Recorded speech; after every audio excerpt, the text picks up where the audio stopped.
All praises to Yahweh, Bahashem, Yahweh Shai, Bahashem Rakah Kodash. Double honors to the elders and the apostles of Great Millstone. Salutations to all you true, sincere brethren out there, pushing out this purified truth, cleansing this wicked, defiled kingdom with this word, all right?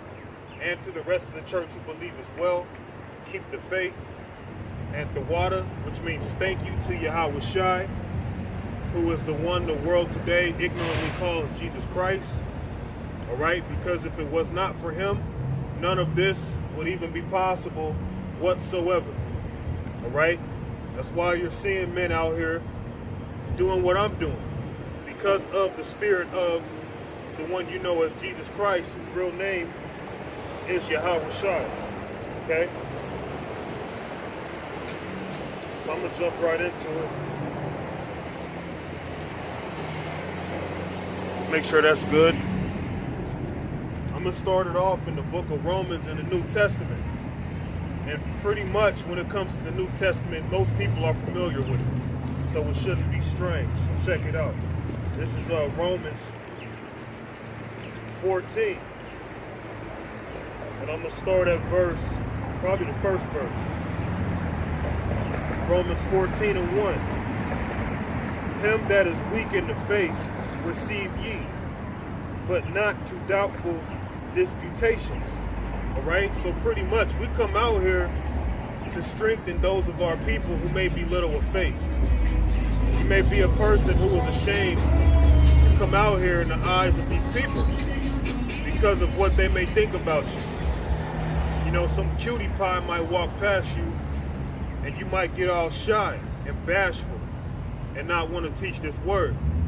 But see, the Lord has men set up as an example unto you to show faith, and why you shouldn't be all shy or nervous in front of the eyes of these people, all right? Because you always have to consider one thing.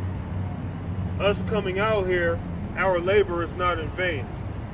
We're not going to do this, and the Heavenly Father, through His Son Yahweh Shai, not reward us for it, if we endure until the end. Who are going to endure until the end? The elect. And that's what we strive for. So this is Romans 14 and 1. Him that is weak in the faith, receive ye. And there are plenty of men out there who are weak in the faith. They may not be as built up as other men.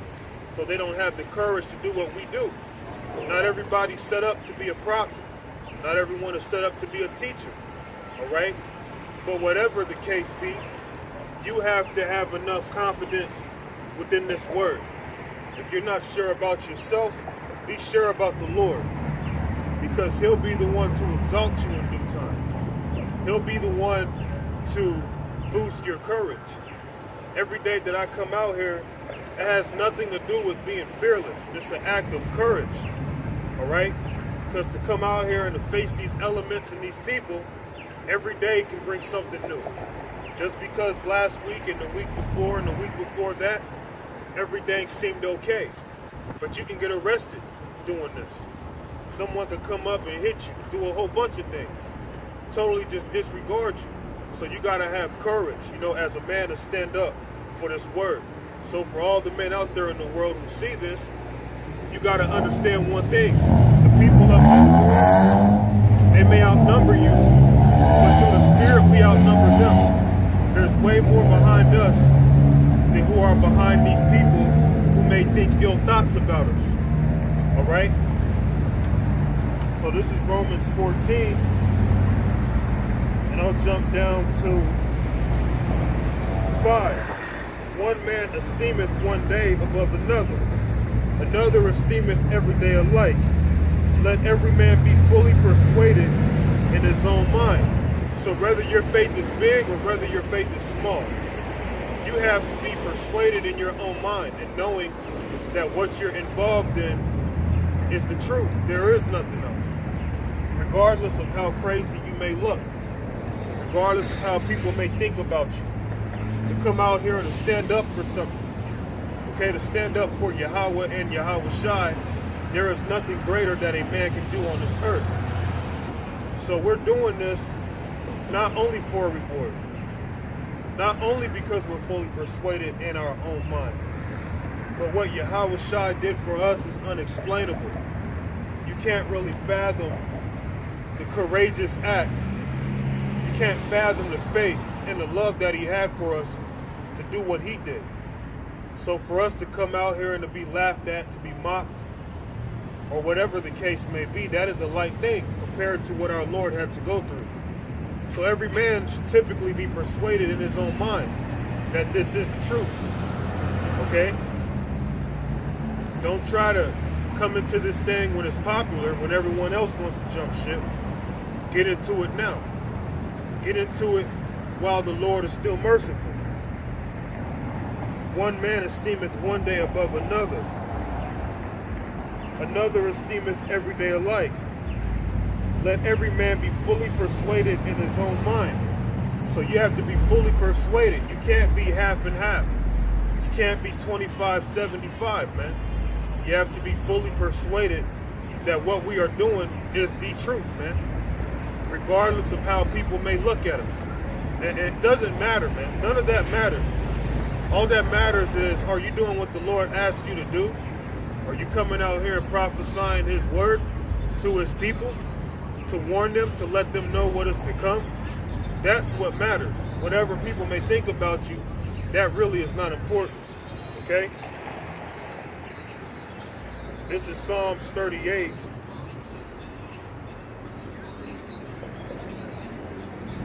This is Psalms 38 and 19. But mine enemies are lively, and they are strong, and they that hate me wrongfully are multiplied. So when you serve the Lord, your enemies increase. More people hate you now. All because you're doing the right thing. When you're wicked, everyone seems to be your friend, which not really. But then when you do the right thing, all of a sudden your family, your old friends, everyone hates you. Because they look at you like you're a weirdo. But the thing is, they're the weirdos. The Heavenly Father made them. It's not the other way around. So what we're doing is an act of bravery. You know, it's an act of faith. You gotta be courageous in this thing, man. There are many men in this world, but not very many of them are courageous to stand up for what they believe in, even if it's not right. But we're coming out here and we're standing up for the truth. And it looks awkward in the eyes of these people. So what does that do? It causes us to have more enemies. More enemies than the hairs in our beard, than the hairs on our head. More enemies than the grass blades on the earth. More enemies than the grains of sand on the ocean, man. Our enemies that multiplied against us, all because we serve Yahweh and Yahweh Shai. And because of that, it causes a controversy. It causes a division between us and the rest of this world. So this is Psalms 38 and 19. But mine enemies are lively, and they are strong, and they that hate me wrongfully are multiplied. So why are you being hated wrongfully? Because you're doing the right thing.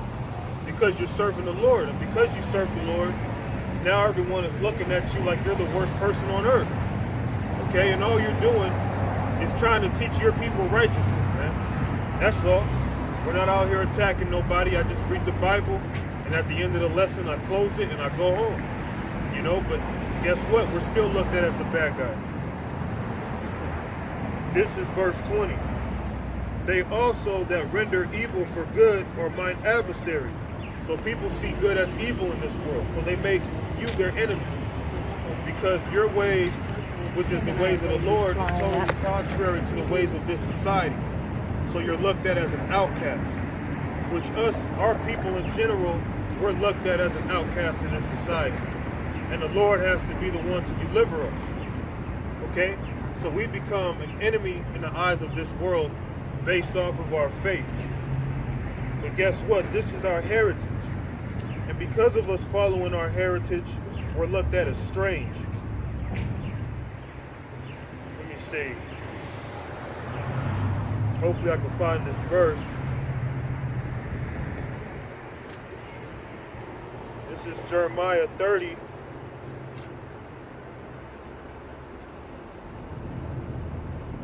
And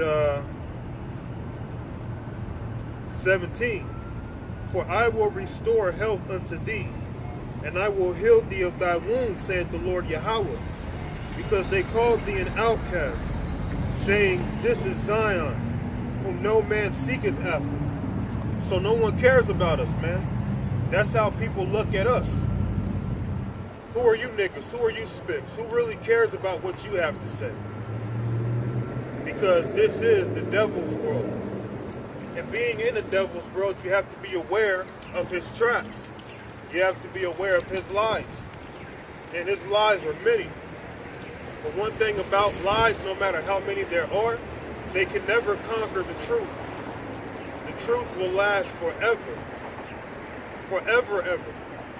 Okay? But lies will only go for so long before they dissolve away. We have a just power that we serve. There is a just power that's looking down upon everything in this world. And they see, and when I say they, I'm speaking of Yahweh and his son Yahweh Shai. They see all the unjust acts that have been done to my people, man. But you're not innocent.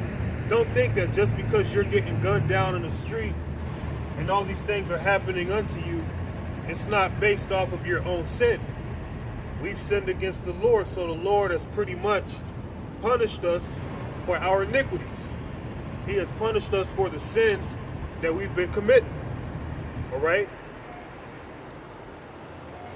Even the fact that we're looked at as an outcast in this society is strange. You know? Who wants to be looked at as an outcast? But we are. So how much more when you come into this truth? Now you're even more of an outcast. Esau preferred you to be just some average nigga. He didn't expect you to wake up and serve the Lord and come back to your true identity. Okay? Jeremiah 30 and 17. For I will restore health unto thee, and I will heal thee of thy wounds. So right now we're stricken with a wound that can't be cured except by the Lord himself, man. Okay? Give me a second.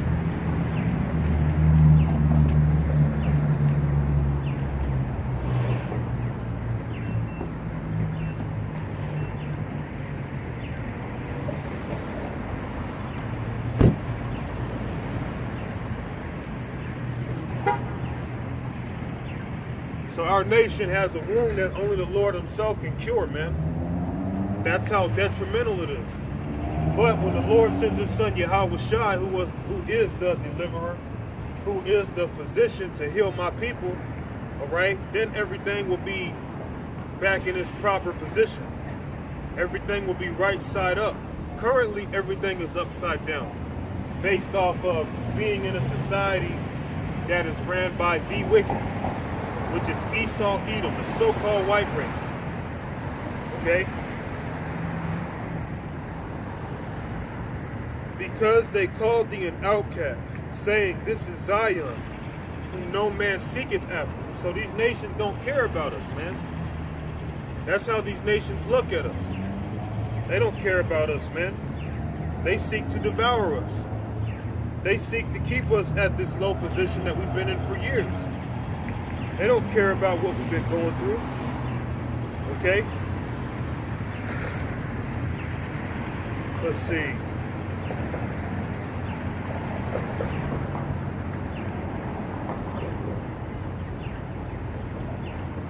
In fact, let me jump to a different verse.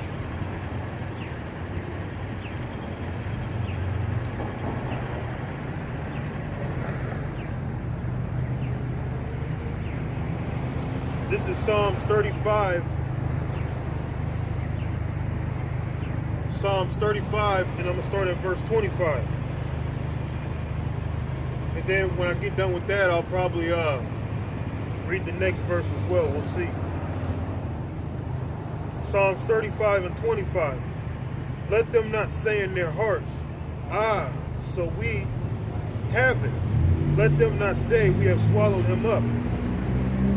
Yeah, verse 26. Let them be ashamed and brought to confusion together that rejoice at mine hurt. Let them be clothed with shame and dishonor that magnify themselves against me. And that's David speaking. Now we come in the spirit of Yahweh